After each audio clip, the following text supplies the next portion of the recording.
বাবা হিমশিম খেতেন 4 সন্তানের মুখে খাবার তুলে দিতে। একবেলা মালির চাকরি, অন্য বেলায় এলাকার ক্লাবে গেটম্যান।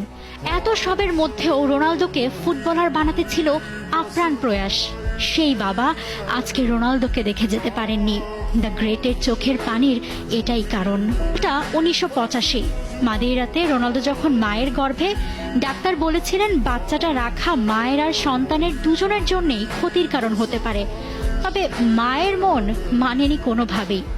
হাজারো অনিশ্চয়তার ভিড়ে নিজের সন্তানকে জন্ম দেন ঠিকই, আর বিশ্ব পায় ক্রিস্টিয়ানো রোনালদো দো সান্তোস অ্যাভেইরোকে। এই দিনের একে একে কত বসন্ত পার হলো। আজকের 5 ফেব্রুয়ারিতে সংখ্যাটা নাকি 40 হলো রোনালদো। সত্যি এসব অবিশ্বাস্য কিছু বিশ্বাস করতে হয়।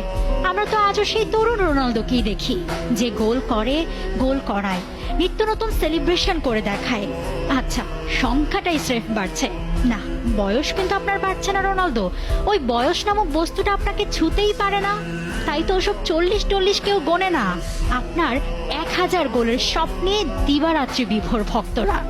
মাদেইরাই সেদিন আপনার পরিবার আপনাকে পেয়ে কতটা খুশি হয়েছিল।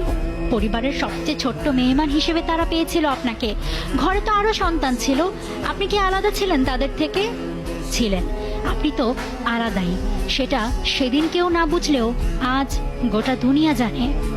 আমরা রোনালদোকে দেখি, রোনালদোর প্রাপ্তি দেখি, দেখি গোল, দেখি রেকর্ড। অথচ রোনালদোর অন্য একটা পাশও রয়েছে, যেখানে থাকে অপ্রাপ্তি নামক শব্দটাও। না, বিশ্বকাপের কথা বলছি না, যেখানে থাকে বাবার সাথে মন খুলে কথা না বলতে পারার আফসোসটুকু। বাবা মাঝে মাঝে স্কুল পরিষ্কারেরও কাজ করতেন। তার